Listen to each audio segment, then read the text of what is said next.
নমস্কার বন্ধুরা, শ্রাবণী রান্নাঘরে আপনাদের সবাইকে স্বাগত জানিয়ে আমি আবারও একটা রান্নার ভিডিও নিয়ে আপনাদের সামনে চলে এসেছি। আজকের আমি আপনাদের এক বাটি ময়দা দিয়ে একটা অসাধারণ রেসিপি বানিয়ে দেখাবো। আশা করি আপনাদের ভালো লাগবে। তার জন্য কিন্তু আমার পুরো ভিডিওটা আপনাদের দেখতে হবে। তাহলে চলুন এই এক বাটি ময়দা দিয়ে আমি আজকের কী বানাই সেটা আপনারা একবার দেখে নিন। রান্নাটা করার জন্য প্রথমে আমি এখানে গ্যাসটা অন করে একটা কড়া বসিয়ে দিয়েছি। কড়ার মধ্যে আমি প্রথমে দিয়ে দেব নারকেল কোড়া। এখানে আমি হাফ বাটির একটু বেশি নারকেল কোড়া রেখেছি, সেই নারকেল কোড়াটা আমি এর মধ্যে দিয়ে দিলাম। দিয়ে এইবার আমি এর মধ্যে দিয়ে দেব চিনি। এখানে আমি যে বাটির প্রায় এক বাটি নারকেল কোড়া রেখেছিলাম সেই বাটির কিন্তু হাফ বাটি আমি এর মধ্যে চিনি দিলাম। আমি এর মধ্যে চিনি দিলাম, আপনারা চাইলে কিন্তু এটা গুড় দিয়েও করতে পারেন। এবারে আমি এটাকে নেড়ে নেড়ে চিনিটাকে গলিয়ে নেব, গলিয়ে একটা পাক করে নেব। এটা কিন্তু আমার ভেতরের পুরটা রেডি হচ্ছে। আমি এইভাবে গ্যাসটা কমিয়ে দিয়ে একটু রান্না করে নিলেই দেখবেন এটা চিনিটা গলে গেছে, গিয়ে সুন্দরভাবে একটা নারকেলের পাক তৈরি হয়ে গেছে। নারকেলের মধ্যে চিনিটা দিয়ে আমি সুন্দরভাবে এইভাবে গ্যাসটা লোতে দিয়ে আস্তে আস্তে নাড়াচাড়া করে নিয়েছি। দেখুন চিনিটা কিন্তু আমার গলে গেছে, গলে গিয়ে সুন্দরভাবে পুরটা রেডি হয়ে গেছে। ঠিক যখন এরকম হয়ে যাবে, কালারটা চেঞ্জ হয়ে যাবে একটু, তখন আমি এর মধ্যে দিয়ে দেব কয়েকটা এলাচের দানা। আমি এখানে এলাচের দানা ব্যবহার করেছি, আপনারা চাইলে কিন্তু এখানে এলাচ গুঁড়োও দিতে পারেন। কয়েকটা এলাচের দানা দিয়ে দিলাম। আর আমি এর মধ্যে দিয়ে দেব কাজু কিশমিশ। এখানে আমি কাজু কিশমিশ কুচিয়ে রেখেছি ছোট ছোট করে, সেই কাজু কিশমিশটাও কিন্তু আমি এর মধ্যে দিয়ে দিলাম।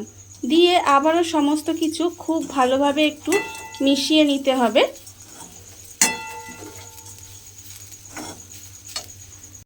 সমস্ত উপকরণগুলো আমি এখানে খুব ভালোভাবে মিশিয়ে নিয়েছি। দেখুন ঠিক এরকম হয়ে যাবে, তখন কিন্তু আমাকে গ্যাসটা অফ করে দিতে হবে। অফ করে দিয়ে পুরটা ঢেলে আমি একটু পুরটা ঠান্ডা করে নেব। পুরটা আমি এখানে ঢেলে ঠান্ডা হতে দিয়েছি। আর পুরটা দেখেই আপনারা বুঝতে পারছেন, দেখুন পুরটা কিন্তু ঠিক নাড়ু করে যেরকম নাড়ুর পাকের মতো কিন্তু একটু আঠালো টাইপের কিন্তু পুরটা হয়নি, একটু ঝরঝরের মতো হয়েছে। তার কারণ হচ্ছে আমি এর মধ্যে একটু চিনিটা বেশি দিয়েছি, তার জন্য একটু চিনিটা গলে গেছে। আর কিছুটা চিনি কিন্তু আস্তে আস্তে আছে, মুখে খেলে মুখের মধ্যে পড়বে। আর এইভাবে যদি আপনারা যদি পুরটা বানান তাহলে কিন্তু এটা খেতে আরও বেশি ভালো হয়। পুরটা আমি ততক্ষণ ঠান্ডা করতে দিয়েছি, ততক্ষণ একটা বাটি নিয়ে নিয়েছি, বড় বাটি। আর তার মধ্যে আমি দিয়ে দেব ময়দা। এখানে আমি এক বাটি ময়দা রেখেছি, সেই ময়দাটা আমি এর মধ্যে দিয়ে দেব। এবার আমি এর মধ্যে দিয়ে দেব স্বাদ অনুযায়ী অল্প একটু নুন। অল্প সামান্য নুন দিলাম, দিয়ে নুনটা খুব ভালোভাবে মিশিয়ে নেব। এইবারে আমি এর মধ্যে দেব জল। এখানে আমি নর্মাল টেম্পারেচারের জল দেব।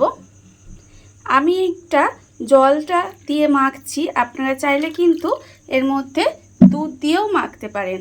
এবারে জলটা দিয়ে আমি এটা একটা গোলা তৈরি করে নেব।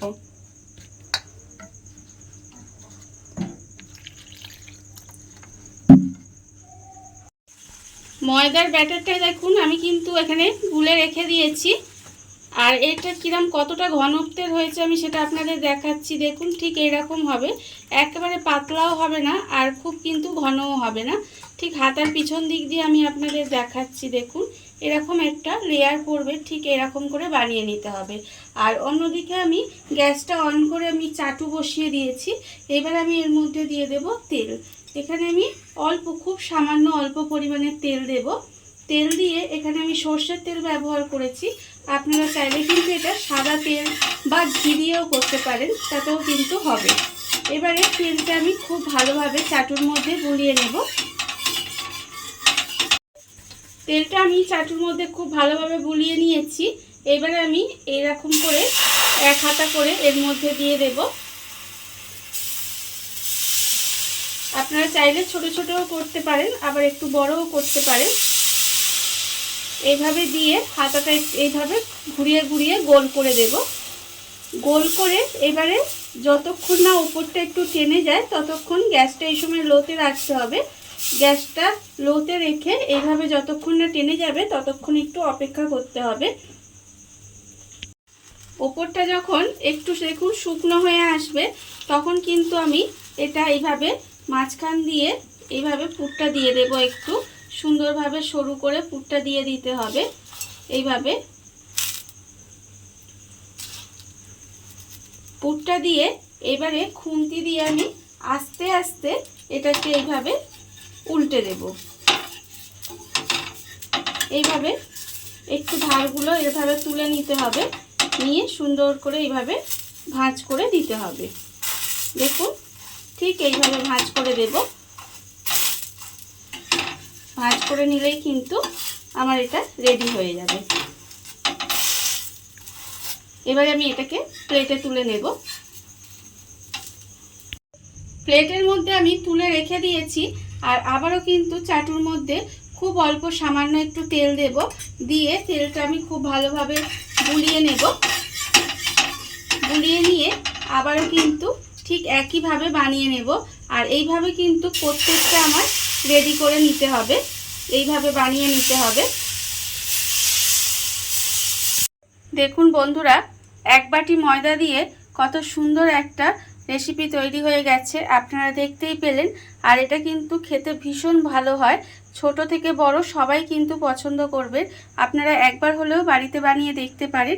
আর এই ভিডিওটা যদি আপনাদের ভালো লেগে থাকে, আপনারা যদি ফেসবুক থেকে দেখে থাকেন পেজটি ফলো করে দেওয়ার অনুরোধ রইল। আর যদি ইউটিউব থেকে দেখে থাকেন চ্যানেলটি সাবস্ক্রাইব করে নেওয়ার অনুরোধ রইল। তাহলে চলুন ভিডিওটা আমি এখানেই শেষ করছি। আপনারা সবাই ভালো থাকবেন, সুস্থ থাকবেন। আবারও হাজির হব নতুন কোনো রান্না নিয়ে।